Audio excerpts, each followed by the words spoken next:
Today we are going to compare blade irons against hollow bodied irons. So we've got two different category of irons. We are using the Mizuno Pro S1 for the blade. We are using the Mizuno Pro 245 for the hollow bodied, and we're going to compare these two today to see what the pros and cons are of each iron, to see which golfer this type of iron may suit. Okay, so in terms of the looks, well, the blades are obviously smaller. If we were to sort of look at the head here, blades are obviously smaller, but we're seeing this hollow bodied category really produce some quite nice looking irons, really, you know, and I think that's why they are so popular. In that playing position, slightly smaller footprint with the blades, as we'd expect. If you're watching this video, you're probably likely a sort of low-ish handicapper, certainly a single figure golfer that is a little bit unsure whether you go for the sort of looks and the feel of a blade, or are you going for something that's maybe a bit more forgiving in terms of the hollow body. So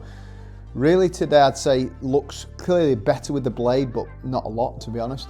We want to look at feel, but really we want to look at the numbers as well. See the key differences. You know, we're going to look at ball speed, we're going to look at spin numbers, we're going to look at distance and dispersion. Okay, so let's kick off with the blade. Okay, so starting off with this bladed iron, down in that sort of playing position, we can see how small it is. You know, straight away in terms of the overall footprint, that the ball looks quite big actually by addressing it. So we know straight away that it's not going to be that forgiving. Okay, you've got to be a pretty precise ball striker to be using blades. Okay, so let's hit a few shots.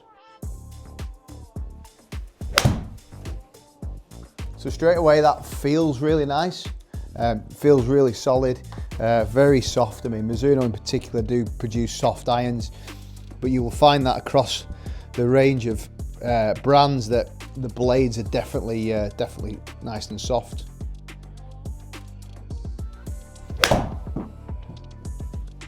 Yeah, that was a little bit out of the toe, and you can see the distance just drop off a little bit. It wasn't far off the toe, but you will lose that forgiveness.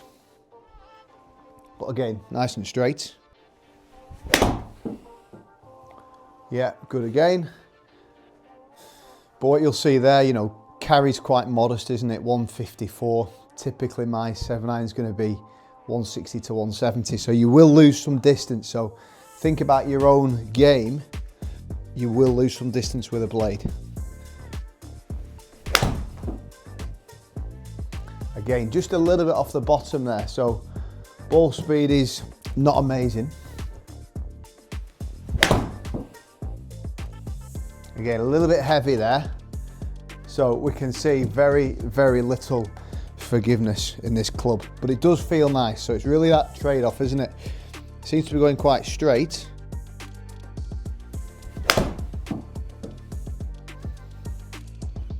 Okay, just a couple more with this blade. It looks nice, it feels nice, but the offset hits aren't pleasant. I must admit, it's not the easiest of clubs to hit. But when you do get it like that, very pleasing sound.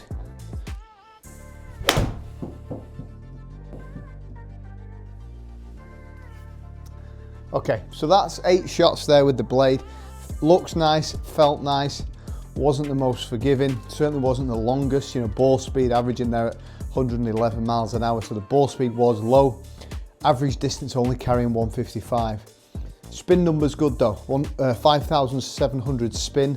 That suggests it's going to be landing and stopping. Okay, so let's now try the hollow bodied golf club. So now into the hollow body. I think obviously we're using Mizuno Pro here, Pro 245. This category looks very good. You know, if you look at, you know, your TaylorMade P790, that Apex AI series, we see hollow body clubs looking very premium, and that's why they are so popular, even for the low handicap golfers. Big difference in loft. You know, your blades are typically 34 degrees, your hollow bodies are typically 30. Okay, so they are stronger loft. We need to bear that in mind. So in that playing position straight away, it gives me more confidence. I look at that as a sort of mid-top line, slightly bigger footprint. It just gives me a little bit more confidence in terms of the ball striking. And yeah, straight off the bat there, bit more speed, 117 ball speed.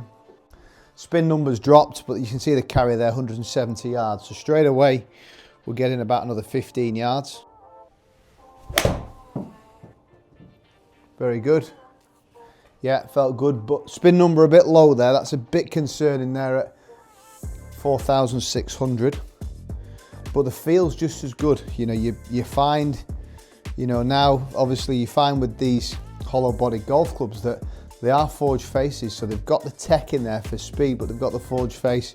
That's why they are so popular.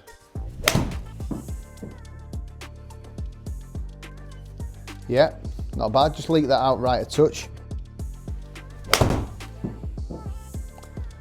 Now, one thing when it comes to the hollow body clubs is the gapping. You know, I find something with the blades, when it comes to the wedges, you probably only need to carry a couple of wedges. You could go 52, 58. With the hollow body, because they're stronger, quite often I would fit people for 3 wedges, 50, 54 and 58. So the wedge combination can be different depending on the blade or hollow body.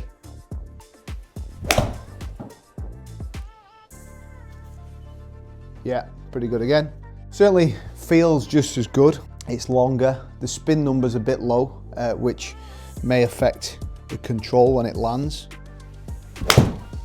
So right off the bottom there, it did lose ball speed, but not a disaster. So definitely more forgiving.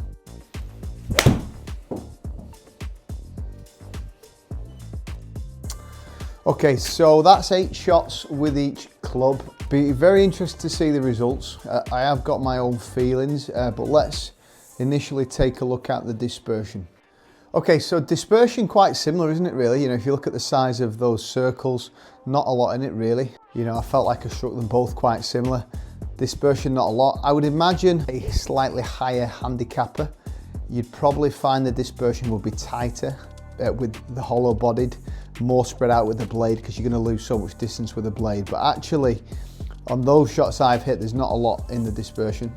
And if we just go into some of the key numbers from left to right there, we've got the ball speed, clearly getting more off the hollow bodied there, 116 to 111, so 5 miles an hour quicker. Launch angle is lower. Now that's largely on the loft, so that is obviously a key factor when it comes to a launch. Spin's quite a bit lower, isn't it? 4,800 to 5,700 with the blade there, higher spin. Overall height's quite similar, that peak height, 83 to 87. Big difference in the distance there, isn't it? 168 for 180 with the hollow bodied, 155 for 164. And again, side total there, plus or minus 33 feet, plus or minus 36 feet. So not a lot in terms of the side. So overall, guys, as you'd expect, you know, looks wise, not a lot in it, to be fair. Just that blade is obviously a smaller length, so just be mindful of that. In terms of the distance, clearly a winner there in the hollow bodied. So think about your own game, guys. If you're somebody that strikes the ball consistent and you really got a premium on sort of feel and sound, I would definitely look at a blade iron, but remember, you do have to be a consistent ball striker. If you're looking for a bit more forgiveness, a bit more length, but be mindful of the spin, I would try out a hollow bodied golf club. Just a reminder, guys, if this is your first time watching the channel, please don't hesitate to subscribe. I'll look forward to seeing you again very soon.